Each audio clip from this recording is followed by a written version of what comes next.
Hey, Wendy. Hi, Yvette. How are you? I'm good. How are you? I'm good. We got this red and black popping I know tonight. we do. I was just seeing that. hey, hey, that red is that color right now. You know, I'm trying to work red into my, wardrobe. I like the blue and I like the pink, so I'm working on Uh-huh. this red situation. Oh, girl. Hey, you got this. So how are you doing today? I am good. I just finished a last minute cake order that came in at 12 o'clock. So I just knocked it out right before we came on. So Uh-huh. I'm calming back down. But I Okay. am good tonight. That's good. Was it like one of them big huge cakes or No, it something was a simple? smaller cake. It was like a 6-inch cake, but I had to put my glam on it because you can't just send out something simple and be Right. like, "This is my work." I got to add my touch, so had to take it to the next level a little bit. Oh, I know that's right. That's good. So, go ahead and introduce yourself to our audience. Let them know who you are. I am Wendy K Blair. I'm from Charleston, South Carolina. I am a baker. I am an author, brand new indie author of the book called The Cutter Family Aunt Grace Visit. I am also a notary signing agent and Okay. I'm an instructor. So I have a lot of different hats that I wear. Yes, you do. You do. I mean, we gotta hustle, We do. get it how we live, especially during this pandemic. Girl, listen. What? But you know what? The funny thing to me is I set my business up in 2014 to be online and mobile, right? Uh-huh. And when the pandemic hit, I did not lose any business. My business just kept rolling on through because I was already set up. It was like I seen the vision before it hit, Right, right. So I have been blessed for my business to keep growing and going forward. So that's, I'm glad that I took that initial push and moved forward with that. That's good. I'm glad you were able to think ahead. Yeah, Some of us we ain't even get that far. I know. We still be on when the kids graduate, when I get a moment, if I feel like, yeah, I get it. Right, right. Just learning it out.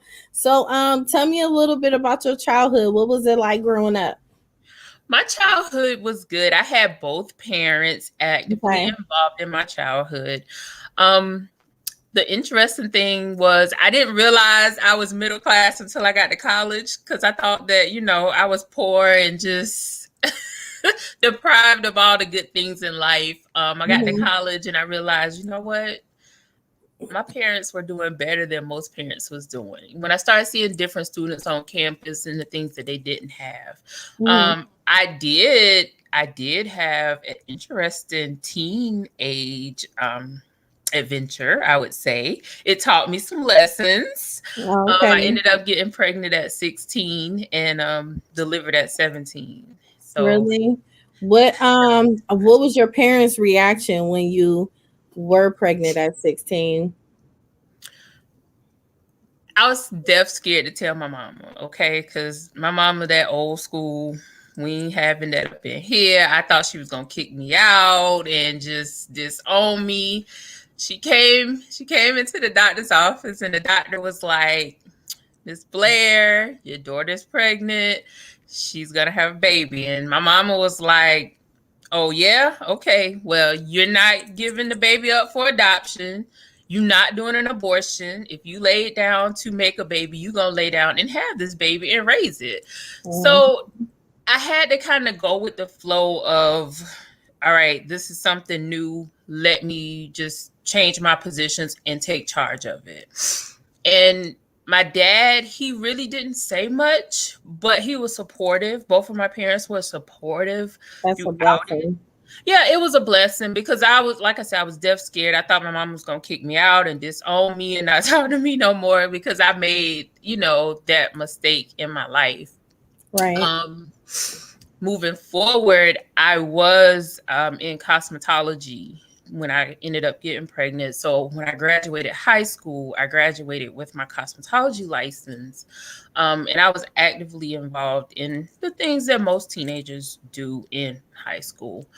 Um, the thing is, I lost my daughter at 17, 3 months after she was born. So that was hard. that was Yeah. that was hard. Um, I want to say like I had to be an adult twice within a year's time frame. Yeah. I had to grow up and be a parent, and then I had to grow up also and bury my daughter.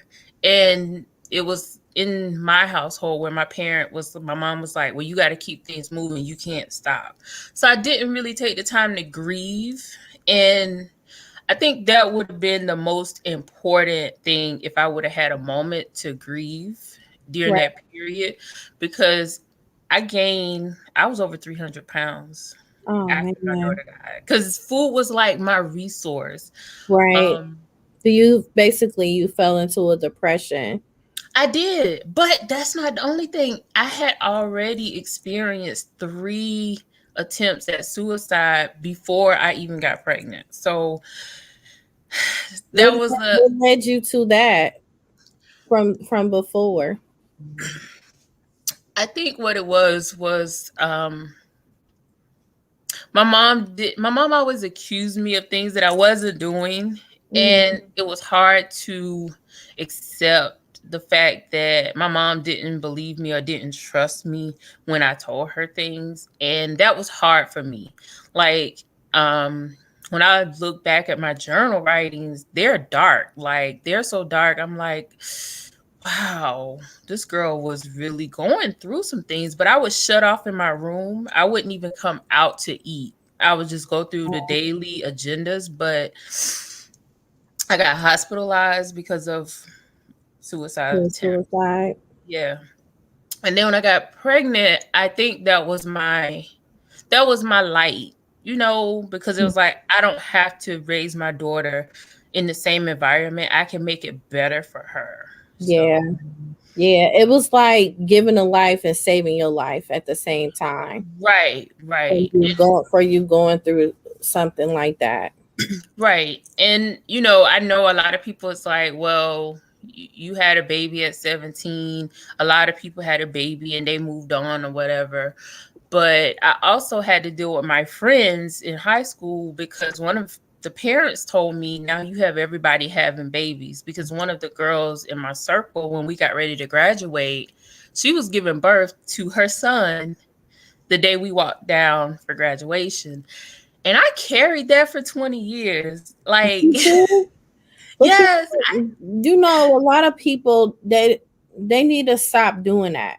A right, lot of people always want to believe that just because someone is doing that, the other person is doing it by you being an influence. But that person got to hold accountability before their actions because you're your own person. You technically don't have to do what I do. You could choose something otherwise to move forward in life and want something better for you instead of you looking up to me. right. And the funny part of that was they were the ones out there having sex before I even Oh, started. I man. mean, they was like, you ain't had sex, because I moved from a small, small town to like a larger town. That was probably 30 minutes away, but they were doing and experimenting with sex. And I thought, looking at MTV and BET, I thought I was on it Yeah. until I got there and they was like, you ain't experienced, you ain't da da da da. And I'm like, no, I ain't did that. But I ended up getting pregnant and I had to pick up and be an adult and I had to take the responsibility. And that was hard. Yes, I already know it had to be. That was hard. But one thing I did, like I say, I journaled. And now when I look back at the journal entries, they're dark. Um, and I had to kind of let it go. And the bad part is I let it go 20 years after my daughter was born. 20 years. Oh, I'm sorry to hear that. Yeah, that I mean to me, when I let it go, I refuse now to wear all black because I feel like I have to have a pop of color. If I wear all black, that means that I'm still grieving and I'm still dealing with depression and sadness. And I refuse to be in that mode anymore or in that mind frame. Yeah, because that's a long time, 20 years holding on to something. Just imagine how other people hold on to things Right. too. And Right. we take our actions out on other people. We still feel less of ourselves. And then as we grow older each year, you got people that's making you feel even more less of yourself or doing certain things. And it adds on to what you Right. were already battling with. Did you find yourself going through that a lot? Girl, let me tell you, when I tell you I was very nice, nasty, very nice, nasty. Mm, I I think my attitude was I didn't want nobody else to hurt me. So I put the fence up and I would refuse to allow anyone to hurt me. So I was mean, I was nasty. Like I went to a convention and a prophetess told me, she was like, "You're probably that one that go inside the door and close the door and you see someone right behind you." And I'm like, I'm that person. But Wow. it was because I was holding on to all of that anger and I was mad because I felt like God took my daughter away from me, but he blessed everybody else to have a baby. And, I wasn't able to be that parent. And I often question it to this day. I'm like, God, am I not good enough to have a child? Am I not good enough to carry a child? Or am I not good enough to be that parent whenever you bless me with, my daughter? And a lot of people's like, Wendy, don't say that, but I still Yeah. haven't found the answers to those questions still. So, I'm still looking for answers as well. Wow. So you don't have any children right now? I don't have any children right now. I've been battling a few health issues, female issues, Mhm. um, that could possibly put me in a situation where I may never have any children anymore. Um, Mhm.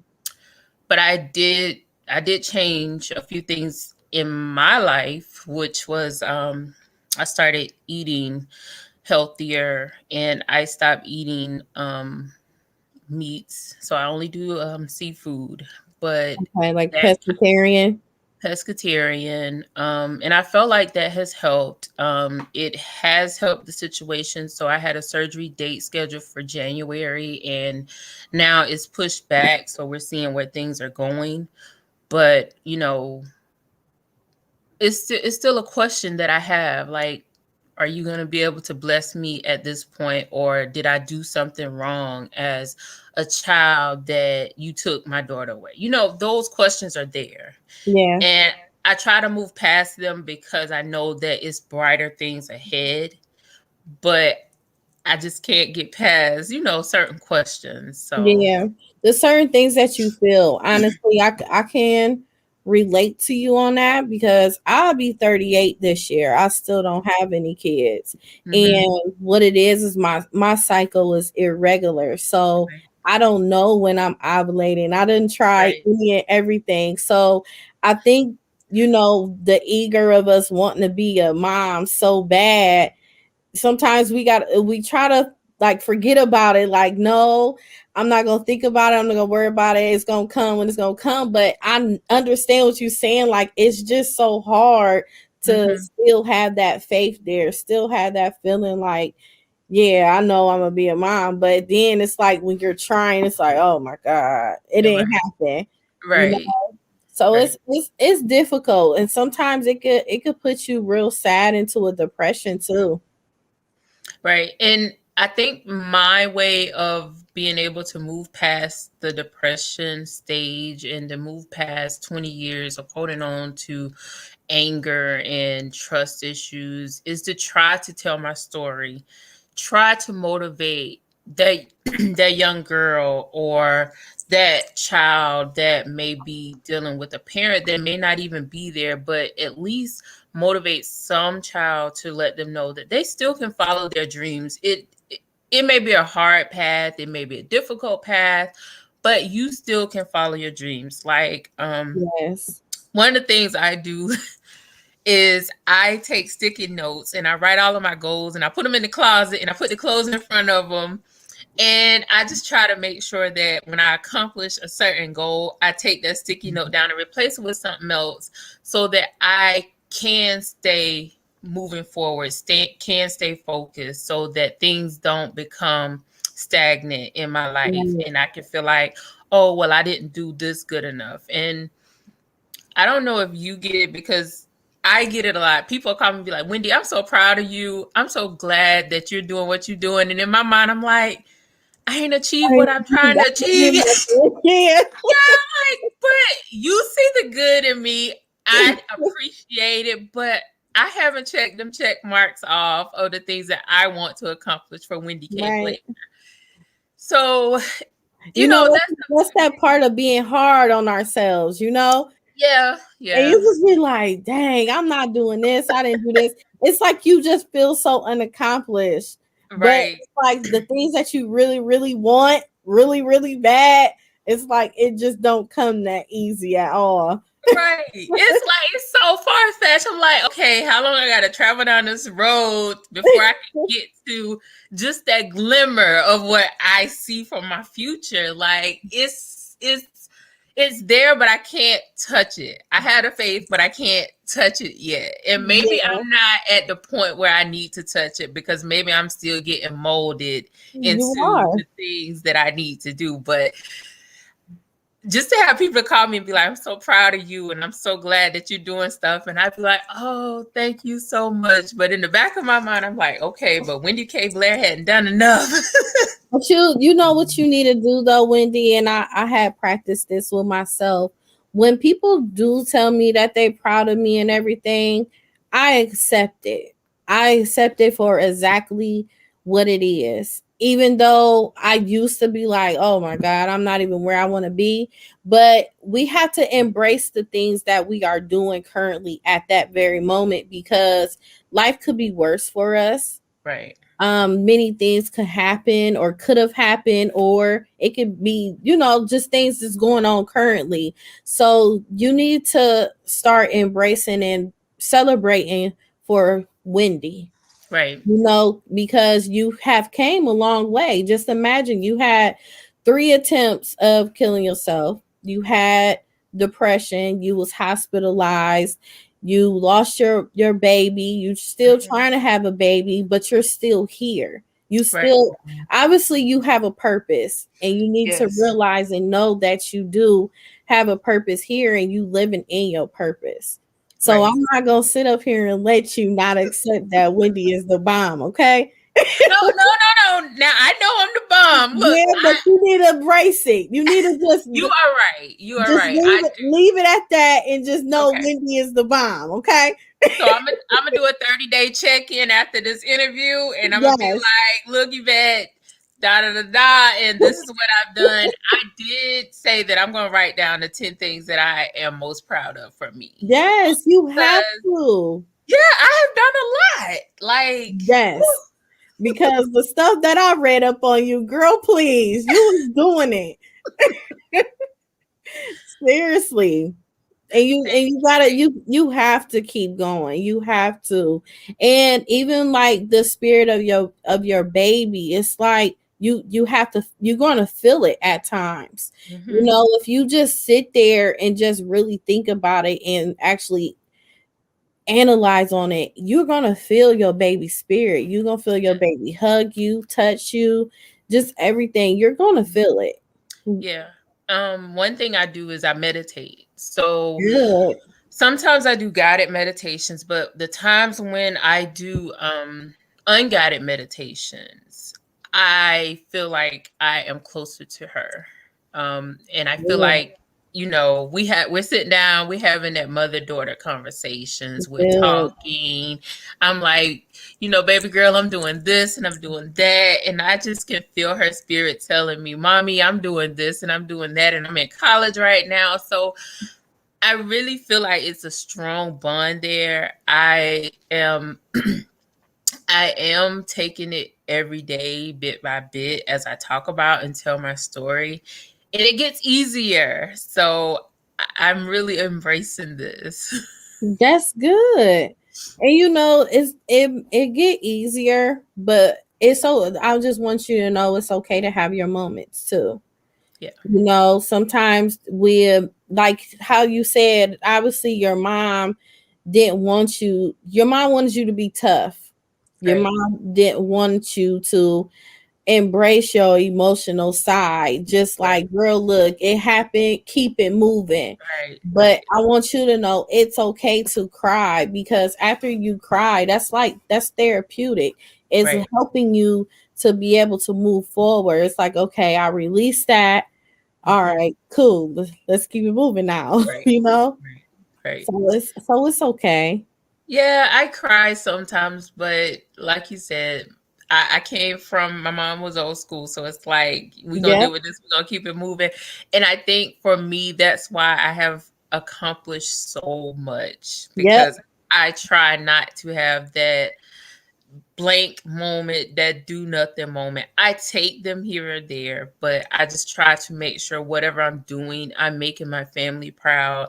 I'm making my parents proud so that they can at least say, you know what, I did my part of raising a fabulous daughter to give back to the generations and to the community. yes. And that's good. Sometimes a lot of us may feel upset that our moms was hard on us, because my mom was hard on me. I'm like, man, my brother got away with murder. It's just like, dang. Do you ever yell at him? But it's like, now that she's gone, even little before she was gone, I Hmm. realized I wouldn't be where I'm at today without her being that hard on me. Right, It's like I could defeat and handle any type of situation, because she literally prepared me for that. She prepared right, me for even her death. right, right. So it's like our moms is like the root of everything. Right. And funny you say that because I have to go back to college because I went to a historically black college. And I felt like my mom sheltered me so much. I couldn't even have sleepovers and slumber parties like all the girls, have. Yeah, But I'm like, I don't want no room with nobody. But I had a roommate. I was on campus for probably about 2 weeks, and then I was like, nope, I can't deal with this. I can't deal with people. dang. But it allowed me to see how I carried myself on campus and through life. And I look back at some of the students that was on campus with me, and some of the girls was off the chain because they didn't have that strong mother figure there to be like, no, you can't do this. And not only my mom, but I had a lot of aunties. Um, and they were off the chain too. It was like, no, you cannot do this. Little girls don't do that. Little girls do this. You got to carry yourself this way. And I appreciate that now because, like you said, that's what built me to be the woman I am now. Yes, yes, because it's just that feeling, that protection. Right. It's a good feeling, even though we ain't like the feeling when it was I happening. know, right? And people laugh at me to this day because I'm like, no, I got to read a book. I be reading a book. I'm reading a book. And they're like, you always reading a book. I'm like, if I'm not researching, I'm reading a book. And I go inside of that book because it takes me to that mind frame of the character and it lets me live out that fantasy of the things I want to do. But I know I could not do that in real life. Oh my I could not god. do that in real life. So what was life like once you hit 18? Because you were 17 years old when you lost your baby, and then when you hit 18, you're graduating. And then what was life like after that, knowing that you had to move forward what other obstacles did you come across of battling with that on top of you being an adult now? At 18, I met a guy, and he was like 10 years older than me. But I ended up being in a mentally abusive relationship. He never hit me, but it was mentally abusive only because he felt like certain things that he would say would make me, I guess, be in accordance to what he wanted. One of the things was, and we hear this all the time, if you ain't in the house by 10 o'clock, you out having sex, you out doing this or you out doing that. And I'm hustling because I was doing hair. So I'm out, I'm working, I'm doing hair, I'm braiding hair, and I was doing my thing. But when I came home, I had to deal with the put downs and the letdowns and things that just kept tearing me down. And I thank God for friends, because my friends be like, Wendy, you deserve so much more. Wendy, you should be doing so much more. But for me, I took him as that value in my life, and I centered things around him.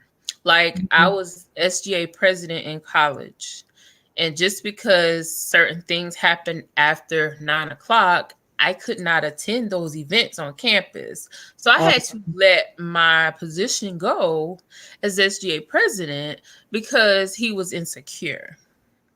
And for me, it was a hard battle because I didn't experience abuse or domestic violence in my home growing up as a child. So I didn't know how to react until one day when one of my friends, her husband, said, so you just gonna sit there and keep taking this? You not gonna leave? You okay with a lifestyle like this? And I'm like, no, I ain't okay with my lifestyle like this. I'm good. He was like, if you so good, then why don't you leave and just be free? When I left that day, my mom had went on a cruise and she had left her car, and it was a church cruise that she went on. She left her car. So I had my car and her car. So I called my dad. I was like, Dad, I just need you to come pick me up.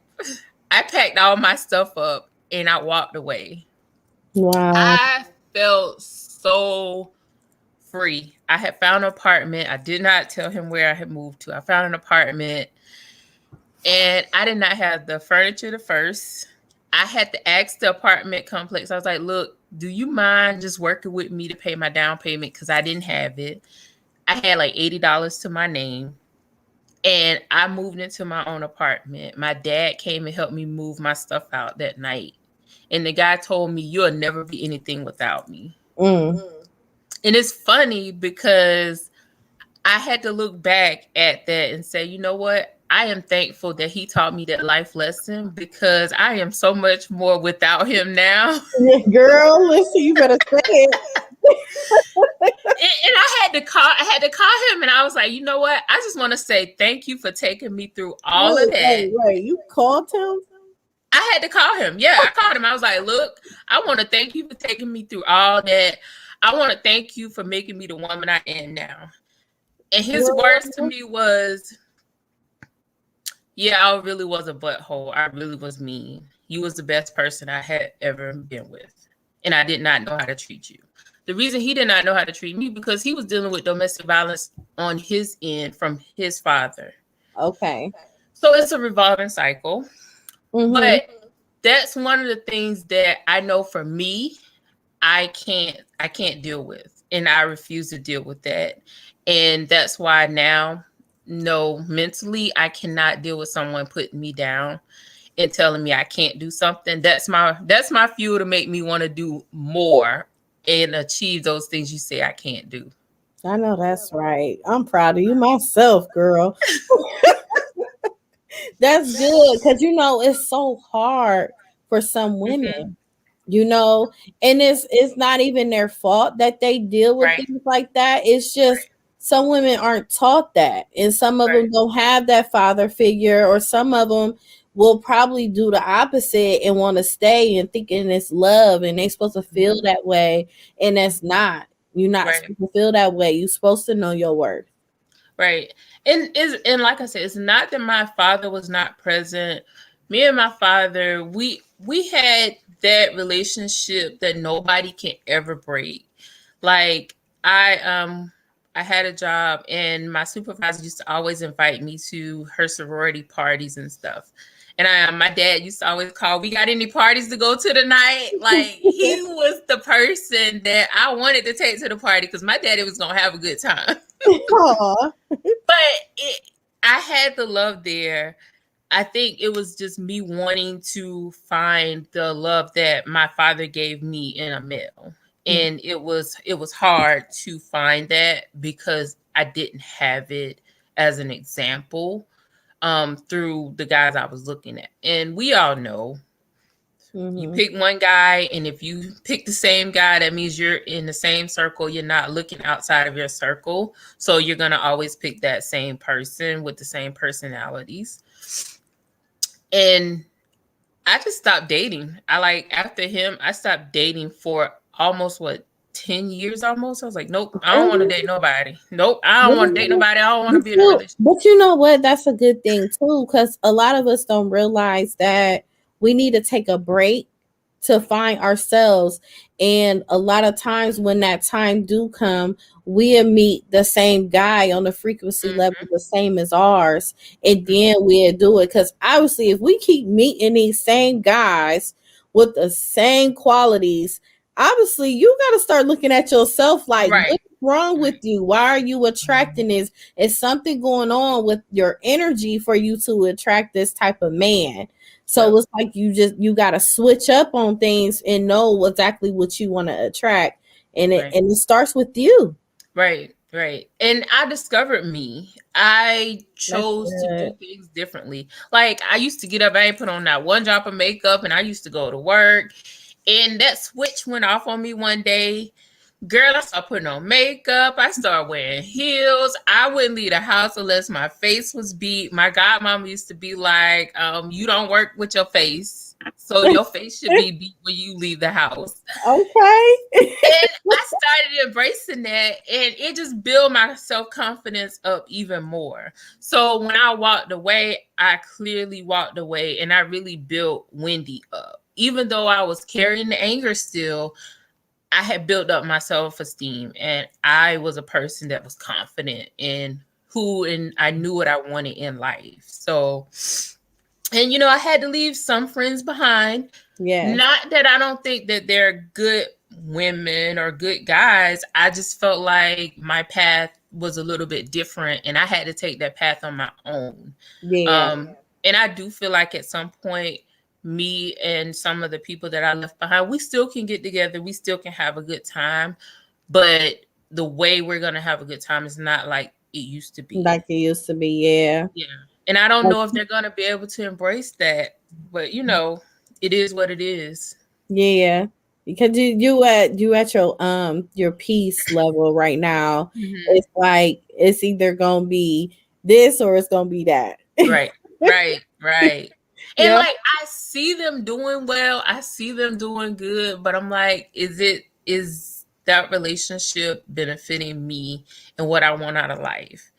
And I'm not saying that they're bad people. I just don't know if what they're doing in their life is benefiting me for what I want to do in my life. Because I want to motivate our youth. I want to motivate our teens and our young adults. Because we often see that area of people left out. They don't know what to do. They don't know what their next moves are. And I want to be able to encourage that.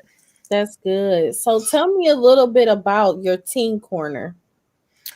So, I love the Teen Corner. So the Teen Corner is on my website, www.wendykblair.com, and it gives you coloring pages for my book. And my book Yes. it gives you coloring pages each month. I try to place a new recipe in there for you to try. Right now we're still on our Valentine's because I have a special treat coming up shortly. Um but it shows you how to make a cake from scratch from our Valentine's series. Oh, And people like, I didn't realize it was that hard to make a cake, but it walks you through the steps. As well as if you have a problem with baking, you can come and put a comment in, and I'm going to help you fix that problem with baking. Like one of the things that I know some of the girls give me is, I baked some cookies and them cookies was hard as bricks. I'm like, well, how high did you have the oven on? Well, it was on 350. I said, okay, but did you put them in the refrigerator before you baked them? Like, what was the process? Oh, I don't know. They was just hard. So I try to give tips throughout each month in a Teens Corner. And you can write me and be like, what, Wendy, what's this problem going on with my cake? Or what's this problem going on with my baking? Because I just don't know. But I like to give healthy substitutes as well. that is nice. So tell me about Auntie Annie Grace. Whew. Aunt Grace. That was my dad's sister, but she's kind of like the matriarch. And she's not the oldest of all of them, but she's the matriarch of my dad's siblings. And when we went to Aunt Grace's house, you always have food. She always had food on the stove. So you knew when you walk in, you was going to eat something. Even if you didn't want to eat it, you was going to eat something, okay?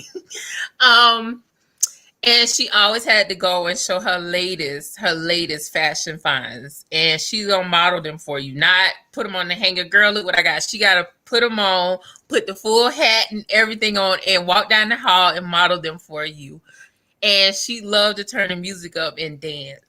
And I had to write about her because she was the life of the party for me growing up. And she was one of those aunties that told you the truth about yourself and had you sit there with your mouth wide open looking like, sound like my mama. Girl, let me tell you, she like, if I be like, Aunt Grace, such and such and such happened at school and I just felt like this, she was like, so what did you do? I ain't say nothing. I just, when you go back to school, I need you to do blah blah. Okay. Uh-huh. Tell her like it is. Yeah, she was that down to earth. She loved you, but she talked to you very sternly so you could get it. And all of my aunts had a different personality, but Aunt Grace, nobody could mess with her. Wow. Nobody could mess with her. So what you said she liked singing and dancing. What was Cut Up? So the Cutter family, that you mean my title? Yeah. So the title just came from baking, and I was like, cookie cutters, let me just call it the Cutter family because it is a series. So I'm working on the second book now. Okay. But Aunt Grace was just, anywhere she went, you was gonna have a good time. And even like if you was at a funeral, the repast, we having a good time at the repast because Aunt Grace about to put on her shoes, she about to party, she about to dance. Anywhere she went, she was just the life of the party. But I created the Cutter family so that I can create a series for my books. So the Cutter family Aunt Grace visit is for my dessert series. And the next series I'm working on is my savory dessert series. So yeah. Okay. So tell me about Berries and Cream Sensational Cakes.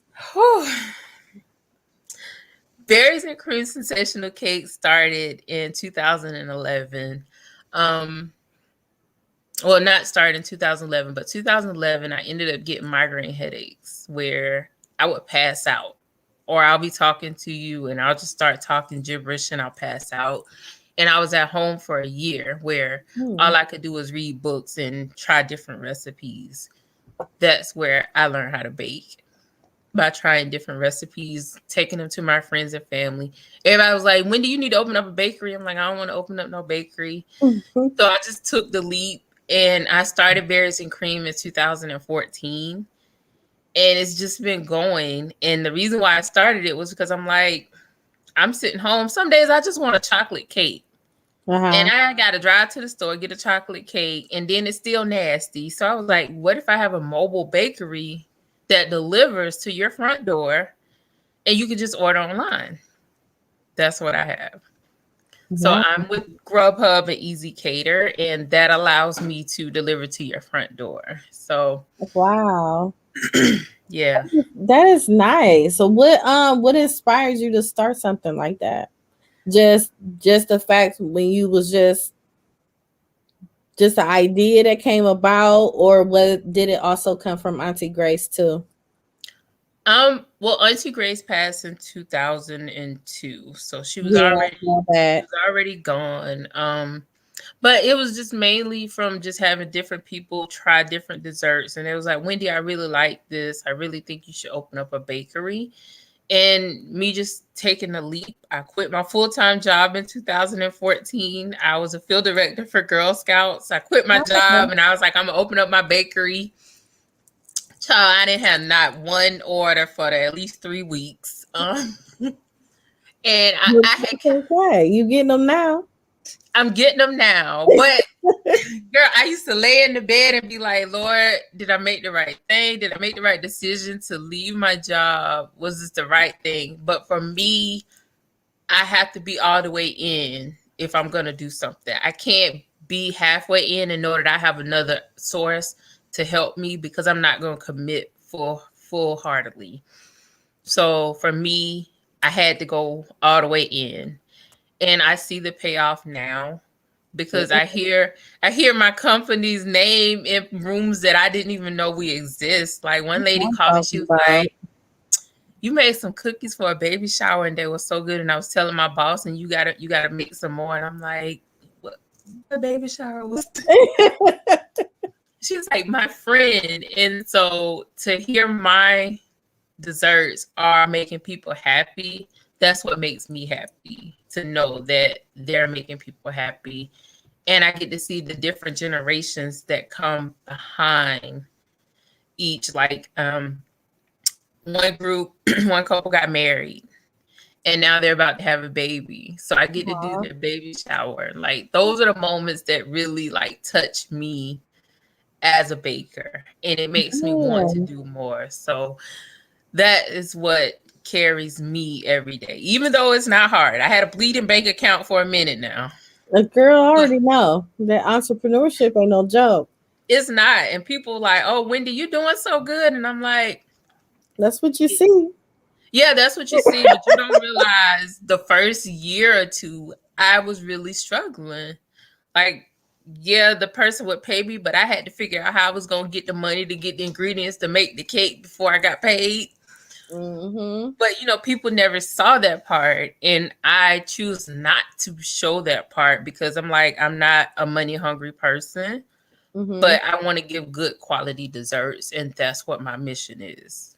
That's good. So you mentioning about entrepreneurship on how the struggles are. Can you enlighten some people that really don't understand it take years to actually see your money coming in, and it could be for what you want it to be for?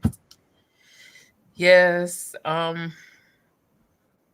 remember going to a wedding, and it's just me. I'm a one person show. It's just me. I was going to a wedding. It was April and it was already hot. I had a vehicle. It didn't have no air. And I was trying to make it to the wedding. One of the cakes slid.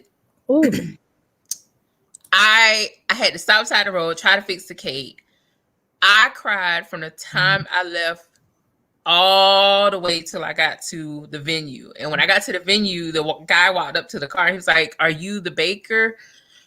And I had to wipe my face. Yes, I'm the baker.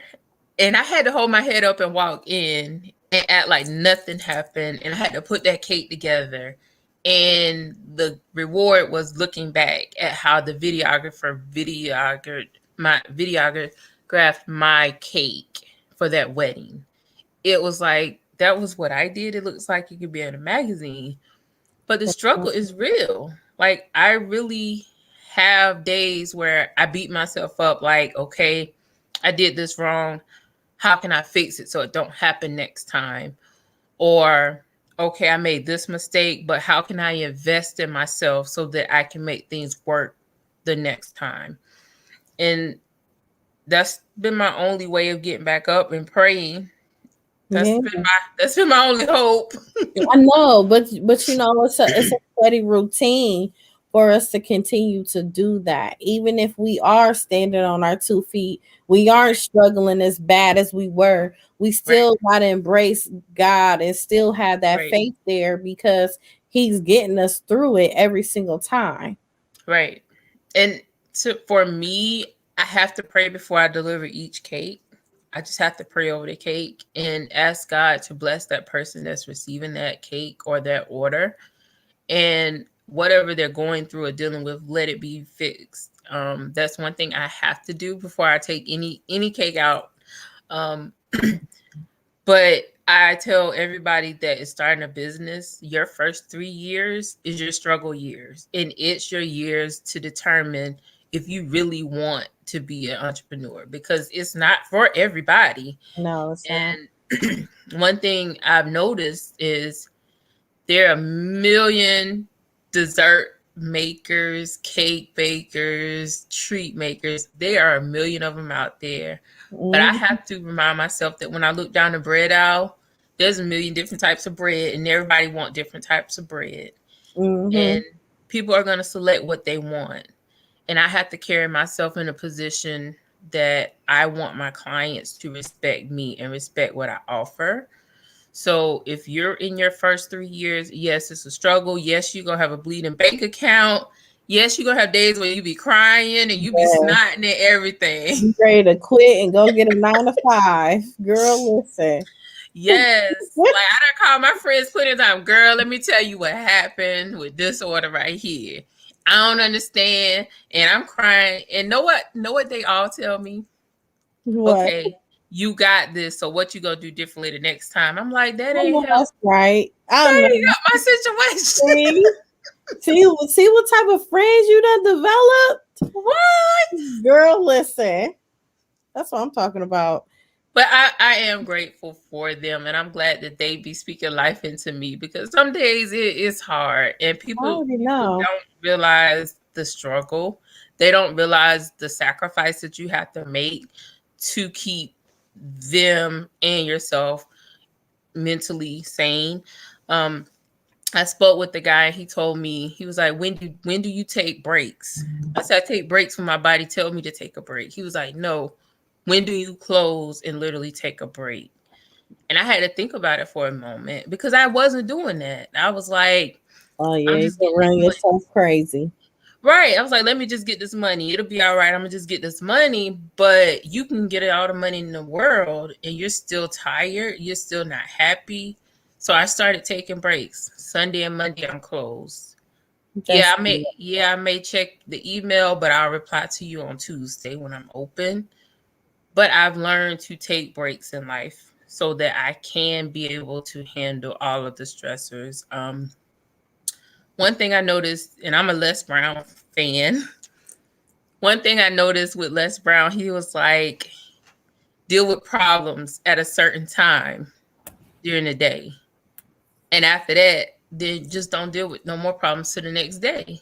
That's true. That's And true. I had to take that as, you know what, he's right. Let me deal with these problems right now. If it's 8 o'clock, my bakery is closed. I will deal with them problems tomorrow. Them people are gonna be there. And that's one of the welcomes that I have appreciated. And I'm so glad that he gave that advice, because I probably wouldn't have taken it if I was, just out there doing whatever. So I'm glad he put that out there for us. Girl, yes. So, how is Wendy today, mentally, physically, emotionally? How are you today after everything that transpired in your life? And it took you, what you said, about a decade to feel a complete Girl. healing? Wendy is happy. Wendy has learned to accept life and deal with it. I will say that I still have moments where I still want to just be in a quiet place with all the lights off and think about actions and things. But for the most part, I feel like I have overcome a lot. I feel like I have been able to deal with life and move on. And I only deal with things at that moment and I let them go and I move on. So a lot of people may feel like, oh, she mad at me. I'm not mad. I've dealt with it and I've moved on. So I'm free. I'm happy. I'm successful. Mm. So I'm good. Well, that's good. I'm glad that you're good. You deserve it. Thank you. You definitely do. So, what is something uplifting and inspiring you want to leave with our listeners today?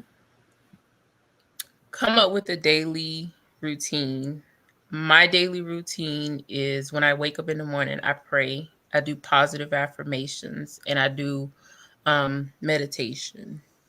And I think you have to have a daily routine for your life, and you have to set goals, and you have to have Mhm. certain standards that you're going to live by, and let those standards and those goals be your guide so that you can move forward in life. That is true. That is very true. Yes. I'm glad you're doing that. Well, thank you so much for You being are on my welcome. your podcast. I really appreciate you. You're welcome. And thank you for inviting me to come on. Yes, I love this. I love you because you I just know. overcame so much. But look, you overcame so much as well just looking at you over the last 6 months. And I've just looked and I'm like, she just bounced back. How did she do it? Like I'm still over here with my Girl, mouth wide open. But every day I had to tune in. I had to look and I had to be like, okay, what is Yvette doing today?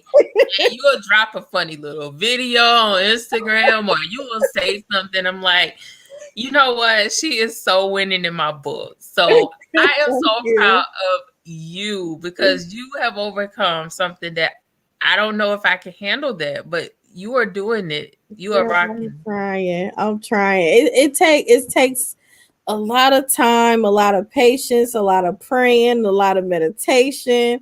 It takes a lot. Counseling, it's just it takes a lot. But I could give a lot of most of my the credit of how I feel today and how I am today. It goes to my mom Right. for Right. sure. It's just based on how she raised me to be Right. overall. So I can say a lot of my strength and everything it comes from her. But we're thankful for her and we are thankful for you putting this platform out here for everyone to speak their truth. Thank you. It's needed.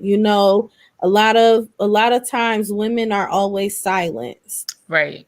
It's either we silenced or we're scared to Right. even say anything because at the end of the day we can say so much nobody don't believe us. Right. So it's Right. like, why not create my own platform and just let women be themselves? Let them feel comfortable, not get grilled.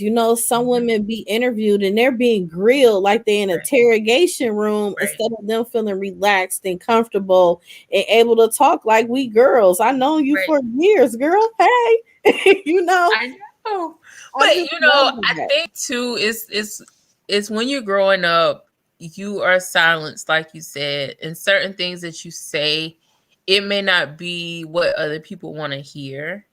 Yeah, And we just say, okay, well, nobody cares, so let me just not say anything versus really speaking up. And for me, it's hard for me to see something happen and I'm not happy with it. I have to say something. I have to be like, you no, have why are you to. allowing this? You know? Yeah, just because somebody don't care, that doesn't mean you have to not care too. Right. You Right. still have to be yourself and you still have to express yourself, letting a person know how you feel and everything because it's not about them, it's about Right. you. And Right. at the end of the day, who cares? As long as you said and did what you had to do, that's all that matters. Either they Right. gonna accept it or they not, and they can just remove themselves from your life because you gonna remove yourself. Right. And I was a substitute teacher for some years and I worked with some of the students that had behavioral issues. And I was the only sub that really could deal with them. And now when they see me in the store, they be like, Miss Wendy, I done did such and such and such. And Miss Wendy, I ain't get in trouble today. Right, right. But I would tell them, I'm like, how do you think your parents would feel whenever you do this? But they was like, but Miss Wendy, she didn't give me the opportunity to blah, blah, blah. And I was like, okay, if she didn't give you the opportunity, write me a note and tell me what you want to tell her. And I'm going to hold on to it. And when I see you the next time, I want you to do better. Yeah. And for them to know that I was on their side, that made them really work hard to try to do what was right. Yeah. And I think just by me taking that step, that's what a lot of people need in their life, is someone to be like, girl, I know you're struggling to pay these bills, but let's sit down and come up with a financial plan for Mhm. you so that you can better yourself. And Yep. the more people we have stepping into our lives telling us things that we need to change, it will benefit us, and we'll look at it differently than don't touch the stove because it's hot. Don't touch the stove because it's hot, because it will burn you. You know, people want that reasoning behind why you don't want them to do stuff. Yeah. And You I can't think just that's say something and just leave it there. You right, know, it's like right, sometimes you have to explain, and then like light bulb go off. right, Oh, right, okay. You right. know that, And and that's that's exactly what you was doing with the kids. right, and they appreciate. You know what? I can say whatever to Miss Wendy, because I can write it in a note, and she gonna come back and she gonna talk to me. She gonna put me aside in the hallway. And she gonna say, "Okay, you felt this way, so let me come at you from a teacher point of view. How do you think I felt?" They be Right. like, "Oh yeah, Miss Wendy, you right, you right, you right. Okay, I Yep. ain't gonna do it no more." But Yep. they knew I took the time. They knew I explained the reason why that person may have said no or whatever. And they were open to telling me what they had going on inside their homes. Not that I needed to know, Yeah, but you but can gain an understanding on why right, they are the way they are. It takes right. time, patience, and faith. It feels so good, because when I look back at it, I see all of the kids that I have inspired over the years. Some of them in the military, some of them are nurses, some of them are lawyers. It just made me feel so good that I had a role to play in their life. And they Yes. come to me and they be like, Miss Wendy, I did such and such and such. And Miss Wendy, I got blah, blah, blah, and blah. And it's like, I told you you can do it. Good Yep. job. You know, that makes me feel whole at the end of the day. Yeah. So, and I just want to be that voice that I wish somebody would have been for me when I was Girl. when I was that Yeah. 16 or 17-year-old girl, to be like, Wendy, you know what? Yeah, you pregnant. You gonna get through this. You just gonna have to do it a little bit harder. You gonna have to take the longer route. You gonna do it. So Hmm. I'm trying to be the person that I wish was there for me whenever I went through it. That's understandable. Yeah. Yes. Well, thank you again. I will You're be welcome. talking to you soon. We gonna always keep in touch, girl. I'm here. Yes, I'm gonna give you my 30-day follow-up of the things I have Okay. accomplished, because we Okay. all we all need accountability partners. We sure do. Okay. See you later. All right, bye-bye. Bye.